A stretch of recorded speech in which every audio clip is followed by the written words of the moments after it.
Hi అండి, ఎలా ఉన్నారు అందరూ? నేనైతే చాలా చాలా చాలా బాగున్నానండి. మీరందరూ కూడా బాగుండాలని మనస్ఫూర్తిగా కోరుకుంటున్నాను. ఈరోజు వచ్చేసి సండే అండి. సండే వ్లాగ్ అయితే షూట్ చేస్తున్నాను. ఎర్లీ మార్నింగ్ లేవగానే నా డే అయితే వాటర్ తాగేసి టీతో మొదలవుతుందండి. సో టీ ఒక సైడ్ మరుగుతుండగా నేను బట్టలు అయితే వేసుకుంటున్నాను.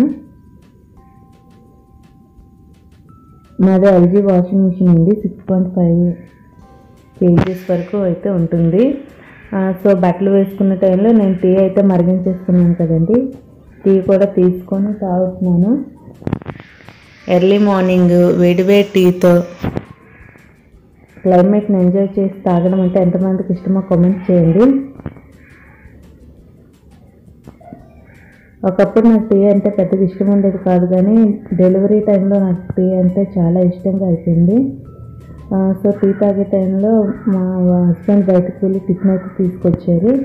తనైతే ఎగ్ దోశ తెచ్చుకున్నారండి. ఎగ్ దోశతో కొబ్బరి చట్నీ అండ్ బొంబాయి చట్నీ అయితే ఇచ్చారు. కానీ ఎగ్ దోశ అయితే చాలా హెవీగా ఉంటుందని నేనైతే ఇడ్లీ వడ తెప్పించుకున్నానండి. ఈరోజు అయితే బిర్యానీ చేద్దాం అనుకుంటున్నాను. సో అందుకే ఇంట్లో ఏం టిఫిన్ చేయలేదు. ఎగ్ దోశ అయితే తెప్పించుకున్నారు, కానీ అతనికి అది నచ్చలేదంట. అసలు చిన్న ముక్క తినేసి మొత్తం పడేశారు. సో ఆ టైంలోనే బట్టలు అయితే అయిపోయాయండి. అవి తీసేసుకొని నేను ఎండబెట్టేసుకుంటున్నాను. సో మా హస్బెండ్కి ఎగ్ దోశ నచ్చలేదు అన్నాను కదండి. సో అందుకే క్యాజు అయితే ఫ్రై చేసి ఇస్తున్నానండి. తనైతే బ్రేక్ఫాస్ట్ ఏం చేయలేదు, నచ్చలేదని పడేశారు కాబట్టి నేనైతే క్యాషెస్ అనేవి ఫ్రై చేసి సాల్ట్ చిల్లీ పౌడర్ యాడ్ చేసేస్తున్నాను. సో ఈ ఫ్రై చేసిన క్యాషెస్ కొన్ని అయితే సైడ్కి పెట్టుకుంటున్నానండి. ఎందుకంటే నేను తర్వాత దమ్ బిర్యానీ చేద్దాం అనుకుంటున్నాను ఆఫ్టర్నూన్ కోసం. సో దానికోసం నేను కొన్ని క్యాషెస్ అయితే పక్కన పెట్టేసుకుంటున్నాను. కొన్నిట్లోనే ఉప్పు కారం వేసి ఫ్రై చేసి ఇస్తున్నాను. సో నాకు కొంతమంది అయితే ఇన్స్టాగ్రామ్లో మెసేజ్ చేశారండి, మనీ సేవింగ్స్ టిప్స్ అనేది చెప్పమని. సో ఈ వీడియోలో నేను దాని గురించి కూడా కొంచెంగా ఎక్స్ప్లెయిన్ చేస్తాను. మనం ఎవ్రీ మంత్ కొన్ని సరుకులు అయితే కొంటాం కదండి. సో అవి ఒకేసారి కొనేసుకుంటే మంచిదండి. కొంతమంది ఏం చేస్తారంటే అయిపోయినప్పుడు ఏది అయిపోయిందో అది వెళ్ళి తీసుకుంటుంటారు. అలా కాకుండా మనం మంత్లీ సరుకులు తెచ్చుకున్నప్పుడే మనం అన్నీ నోట్ చేసుకుంటే మనకి ఎంత మనీ సేవ్ అవుతుందో అనేది కూడా మనం చేసుకోవచ్చు అప్పుడే. సో నెక్స్ట్ వచ్చేసి మనం మంత్లీ 2-3 టైమ్స్ అనేది బయట ఫుడ్ అయితే బయట బిర్యానీ అవి గట్రా తింటున్నట్టయితే అవి ఆపేయాలండి. సో మనం ఇంట్లోనే తక్కువ రేట్లో తెచ్చుకుంటుంది. మనం బయట 4,000-5,000 పెట్టే కన్నా ఇంట్లోనే ఒక 500 రూపీస్లో మొత్తం ఫ్యామిలీ మొత్తం తినొచ్చు. 2 పూట్ల కూడా బిర్యానీ చేస్తే తినొచ్చండి, కానీ కొద్దిగా ఓపికగా చేసుకుంటే సరిపోతుంది. సో ఇక్కడ వచ్చేసి నేను దమ్ బిర్యానీ కోసం ఆనియన్స్ అనేవి కట్ చేసుకుంటున్నానండి. ఎప్పుడు ఆనియన్స్ ఇలాగా పీల్ చేసేసుకొని నేను అడ్డంగా కట్ చేసుకుంటున్నాను. ఎందుకంటే అడ్డంగా కట్ చేసుకుంటే ఫ్రై ఆనియన్స్ అనేది బాగా ఫ్రై అవుతాయి. సో ఇది వచ్చేసి నేను ఎలా చేస్తాను అనేది మీకు ఈ వీడియోలో చూపిస్తున్నానండి. దయచేసి నెగిటివ్ కామెంట్స్ అయితే పెట్టొద్దు.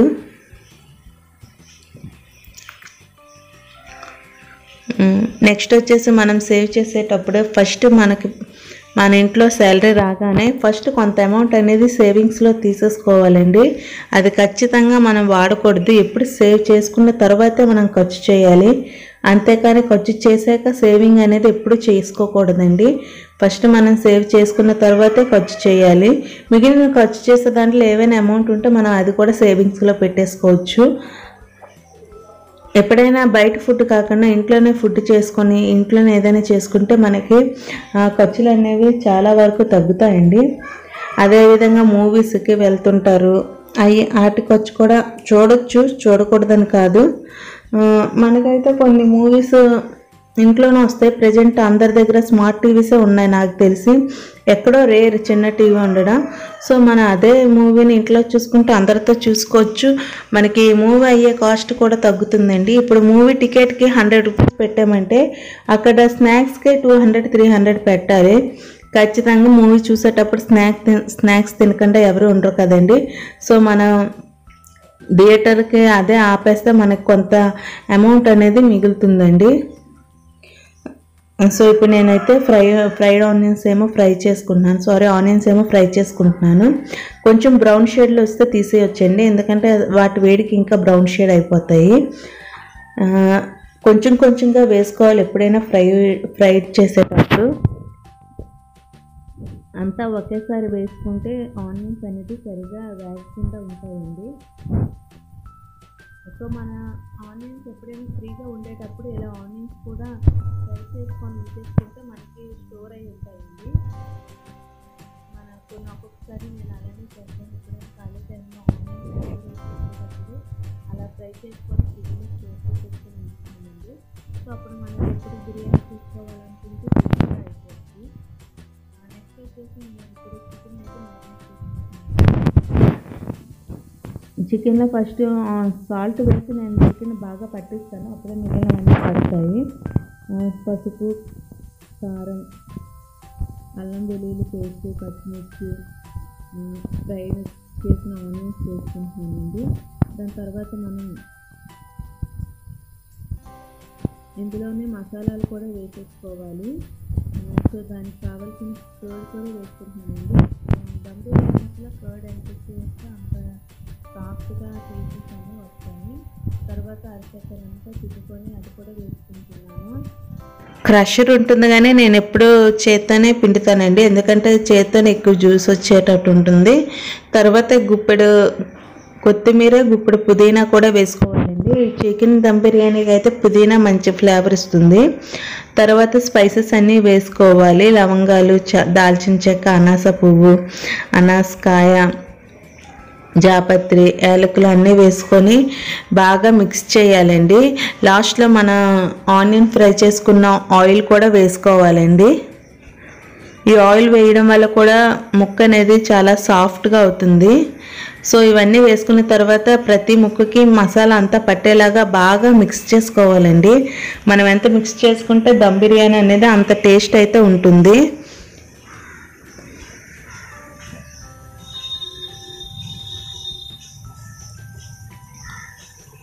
సో మనీ సేవింగ్స్ టిప్స్ కోసం చెప్తున్నాను కదండి. సో ఇలా సినిమాలకు వెళ్ళడం కూడా మానేస్తే మనకు కొంత మనీ అయితే సేవ్ అవుతుంది. నెక్స్ట్ వచ్చేసి మనం కొన్ని అనవసరమైన ఖర్చులు చేస్తామండి. ఇప్పుడు మనకి అవసరం లేకపోయినా షాపింగ్కి అయితే వెళ్తాము. సో అటువంటి ఖర్చులు కూడా ఆపేసుకోవాలండి. ఎందుకంటే ఇప్పుడు కొంతమంది నేను కూడా ఒకప్పుడు అలానే ఉండేదాన్ని. ఏదైనా డబ్బులు ఉంటే వెంటనే షాపింగ్ చేసేసుకునేదాన్ని. వాటి వల్ల మనకి యూజ్ ఏమీ లేకపోగా కొన్ని రోజులు అయ్యాక అవన్నీ బయట అయితే పడేస్తాము. చాలా కాస్ట్లీ డ్రెస్సులు అయితే కొనుక్కుంటాం, కానీ 1-2 సార్లు వేసుకున్న తర్వాత అవి అంతగా వేసుకోకపోయిన వాళ్ళు కూడా ఉంటారు. సో అవన్నీ మనం ఆపేసేసుకోవాలి. నెక్స్ట్ వచ్చేసి మనం సేవ్ చేసుకున్న మనీని ద్వారా కానీ లేకపోతే ఇప్పుడు గోల్డ్లో ఒకవేళ కొనుక్కోవాలంటే గోల్డ్ స్కీమ్ ద్వారా కానీ, లేకపోతే మనం గోల్డ్ కాయిన్స్ కూడా ఉంటాయి కదండి, ఇన్వెస్ట్మెంట్ చేసుకోవాలనుకుంటే గోల్డ్ కాయిన్స్ కూడా కొనుక్కోవచ్చు. ఎందుకంటే గోల్డ్ అనేది రోజు రోజుకి పెరుగుతుంది కానీ తగ్గదు కదా. సో మనం గోల్డ్ కూడా కొనుక్కొని ఇంట్లో ఉంచుకుంటే మనకి ఎప్పుడైనా సడన్గా అవసరం అనుకున్నా, లేకపోతే హెల్త్ ఏదైనా బాగాలేకపోయినా, లేకపోతే పిల్లల స్టడీస్ కోసమైనా మనం అది అనేది వెంటనే అమ్మేసుకొని అమౌంట్ అయితే మనకు వస్తుంది. ఈ విధంగా గోల్డ్ అనేది సేవ్ చేసుకోవచ్చు. కొంతమంది వచ్చేసి ఇల్లు కట్టడానికి, సైట్లు కొనేయడానికి కూడా అమౌంట్ సేవ్ చేసుకుంటారు. సో వారి కోసం కూడా ఇలా గోల్డ్ సేవింగ్స్ అనేది మంచి ఇదేనండి. మనసు తలుచుకుంటే ఏది జరగదు చెప్పండి, ప్రతిదీ మన చేతుల్లోనే ఉంటుంది. కానీ మనకు ఆలోచించే విధానం ఉండాలి. ఏ విధంగా ఆలోచించుకొని సేవ్ చేసుకోవాలో అది మీ ఇష్టం అండి. సో ఇప్పుడు వచ్చేసి దమ్ బిర్యానీ కోసం నేను కడాయిలో కొంచెం నెయ్యి వేసుకొని మ్యారినేట్ చేసిన చికెన్ అంతా ప్రతి ముక్క కడాయికి తగిలేటట్టు వేసుకుంటున్నానండి. దీనివల్ల మనకి ప్రతి ముక్క అనేది ఫ్రై అయ్యి మంచిగా టేస్ట్ అయితే వస్తుంది. సో ఈ విధంగా కాసేపు అయితే నేను చికెన్ అనేది కొంచెం సేపు కుక్ చేసుకుంటాను. ఎందుకంటే చికెన్ ఉడుకుతుందో లేదో అని భయం లేకుండా ఉంటుంది. నెక్స్ట్ వచ్చేసి బిర్యానీ రైస్ కోసం నేను ఎసరైతే పెట్టేసుకుంటున్నానండి. అందులోనే స్పైసెస్ అన్నీ వేసేసుకుంటున్నాను. మనం 2 గ్లాసెస్ తీసుకుంటే ఎక్స్ట్రా 4 గ్లాసెస్ వాటర్ అయితే వేసుకోవాలి. దానికి ఎక్స్ట్రాగా 5-6 గ్లాసెస్ అయితే వేసుకోవాలండి. ఎందుకంటే మనకి రైస్ అనేది పొడి పొడిగా వస్తుంది. సో ఎసరు మరుగుతున్న టైంలోనే సాల్ట్ అనేది వేసుకోవాలండి. సాల్ట్ వేసుకున్న తర్వాత మనం టేస్ట్ చూస్తే అది సముద్రం ఉప్పు అంతా ఉప్పుగా ఉంటే సరిపోతుంది. దాంట్లో కొంచెం అల్లం వెల్లుల్లి పేస్ట్, ఫ్రై చేసుకొని పెట్టిన ఆనియన్, ఆయిల్ అండ్ కొంచెం నిమ్మరసం కూడా పిండుకోవాలండి. ఈ ఫ్లేవర్స్ అంతా మనకి బిర్యానీలో రైస్కి పడతాయి. నిమ్మకాయ పిండుకోవడం వల్ల మనకి రైస్ అనేది కలర్ చేంజ్ అయిపోకుండా వైట్గానే ఉంటుందండి. సో ఇది నేను చేసే రీతిలో ఉంటుంది బిర్యానీ. నెగిటివ్ కామెంట్స్ అయితే పెట్టొద్దు.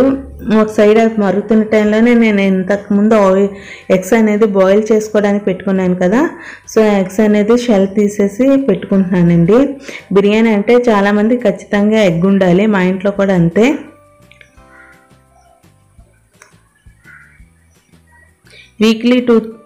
వీక్లీ 1 టైం, మంత్లీ 2-3 టైమ్స్ అనేది బిర్యానీ చేసుకుంటామండి. దమ్ బిర్యానీయే కాదు, మనకి చికెన్ పులావ్ అలాంటివి కూడా చేసుకుంటాము. చికెన్ పులావ్ చేసుకున్న, దమ్ బిర్యానీ చేసుకున్న, వెజ్ పులావ్ చేసుకున్న చికెన్ అనేది కామన్గా ఉంటుంది. సో దమ్ బిర్యానీ చేసిన కొంచెం గ్రేవీ కోసం అనేసి నేను చికెన్ కర్రీ అయితే వండుతున్నాను. ఈ చికెన్ కర్రీ కూడా అప్పటి కాలంలో ఉండేవారు కదండి. సో చికెన్ పెద్దగా ఉండడం వల్ల నేను చిన్న చిన్నగా కట్ చేసుకొని అన్నీ కలిపేసి ఒకే దాంట్లో వేసేస్తానండి. ఆ టేస్ట్ కూడా కర్రీస్ అనేది బాగానే ఉంటుంది. సో చికెన్ పీసెస్ కట్ చేసుకున్న తర్వాత నేను ఆనియన్స్ ఇందులో ఫ్రై చేసుకున్నాను. ఆయిల్లోనే నేను చికెన్ అనేది వేసేస్తున్నాను. దాంట్లో అల్లం వెల్లుల్లి పేస్ట్, కారం, పసుపు, మసాలాలు, పెరుగు అన్నీ వేసి నేను అయితే ఫస్ట్ కలుపుకుంటున్నానండి.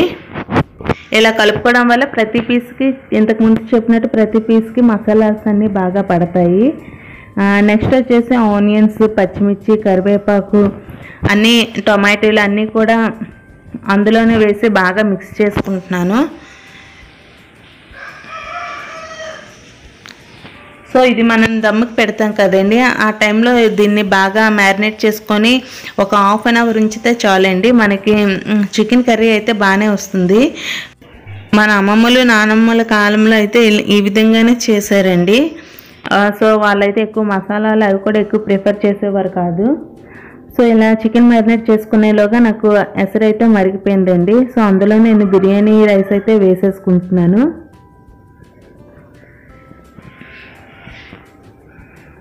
బిర్యానీ రైస్ కూడా ఒక 70% వరకు కుక్ అయితే సరిపోద్దండి. ఎందుకంటే మనం దమ్ముకి పెడుతున్నాం కదా, చికెన్లో అయితే దమ్ అవుతుంది. సో ఈ రైస్ని కూడా మనం లేయర్గా వేసుకోవాలి. అప్పుడే ప్రతి పీస్కి మసాలా కూడా వెళ్ళి టేస్ట్ అయితే చాలా బాగుంటుందండి.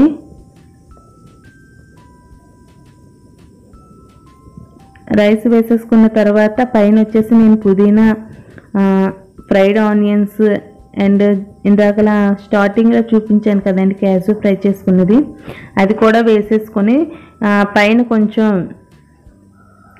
గీ అయితే వేసుకొని నేను దమ్మకైతే పెట్టేసుకుంటున్నానండి.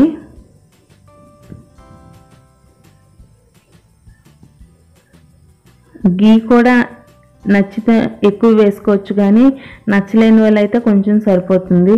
సో మా ఇంట్లో హైదరాబాదీ చికెన్ మసాలా అని ఉందండి. సో దాన్ని అయితే కొంచెం వేస్తున్నాను. ఇందులో అయితే నేను ఎటువంటి మసాలాస్ ఎక్కువ వేయలేదు. ఓన్లీ మసాలా స్పైసెస్ అవి ఉన్నాయి కదా, వాటి ద్వారా వస్తుంది. పౌడర్ అయితే ఏమీ వేయలేదు నేను. సో దమ్ పెట్టేసుకొని 10 మినిట్స్ హై ఫ్లేమ్లో, 15 మినిట్స్ మీడియం ఫ్లేమ్లో, మిగిలిన 10 మినిట్స్ లో ఫ్లేమ్లో ఉంచేసుకొని ఆవిరంతా పోయే వరకు ఉంచుకుంటే మనకి దమ్ బిర్యానీ అయితే రెడీ అయిపోతుంది అండి. నెక్స్ట్ దమ్ బిర్యానీ రెడీ అయిపోయాక నేను కర్రీ అయితే కొంచెం వాటర్ ఎంత కావాలో అంత వేసేసుకొని పెట్టేసుకున్నానండి. మనం దాని గురించి చూడక్కర్లేదు. 15-20 మినిట్స్ తర్వాత అదే బాగా కుక్ అయిపోయి మనకి కర్రీ టెక్స్చర్ అనేది వస్తుంది. నెక్స్ట్ కొంచెం ఆయిల్ వేసుకొని నేను ఎగ్స్ అయితే ఫ్రై చేసుకుంటున్నానండి. నెక్స్ట్ మా ఇంటి దగ్గరలో ఉన్న వేరే వాళ్ళకి ఇవ్వడానికి అనేది నేను బిర్యానీ అనేది తీస్తున్నాను. చూడండి మనకి ఎంత నీట్గా పలుకులుగా వచ్చిందో. ఆ రోజు చేసిన బిర్యానీ అయితే చాలా బాగుంది కూడా అండి. ఇది సండే ఆఫ్టర్నూన్ వరకే వ్లాగ్ అండి. నెక్స్ట్ వచ్చేసి నేను ఆఫ్టర్నూన్ నుంచి ఏం చేశాను అనేది పార్ట్ 2 వీడియోలో నేను నెక్స్ట్ వచ్చే వీడియోలో రిలీజ్ చేస్తాను. ఇంకా మనీ సేవింగ్స్ టిప్స్ కూడా నేను నెక్స్ట్ వీడియోలో ఇంకా ఎక్స్ప్లెయిన్ చేస్తానండి. ఈ వీడియో మీకు నచ్చినట్టయితే కొంచెం సపోర్ట్ అయితే ఇవ్వండి. నెక్స్ట్ వచ్చేసి మా హస్బెండ్కి నేను ప్లేటింగ్ చేస్తున్నానండి. మా హస్బెండ్ కూడా చెప్పారు చాలా బాగా వచ్చిందని. మనం ఎలా ఇంట్లోనే ప్రిపేర్ చేసుకుంటే హెల్త్ మనీ సేవింగ్ కూడా అవుతుంది. సో ఈ వీడియో కనుక మీకు నచ్చినట్టయితే లైక్ చేయండి. ఏవైనా సజెషన్స్ ఇవ్వాలనుకుంటే కామెంట్ చేయండి. Please subscribe my channel and thanks for watching. పక్కనే ఉన్న బెల్ ఐకాన్ ప్రెస్ చేస్తే నేను చేసే ప్రతి వీడియో అనేది మీ వరకు వస్తుందండి. మీ యొక్క సబ్స్క్రిప్షన్ ఇచ్చి నాకు మరింత సపోర్ట్ చేస్తారని మనస్ఫూర్తిగా కోరుకుంటున్నాను. నెక్స్ట్ వీడియోలో పెడతాను. Thank you all. బాయ్.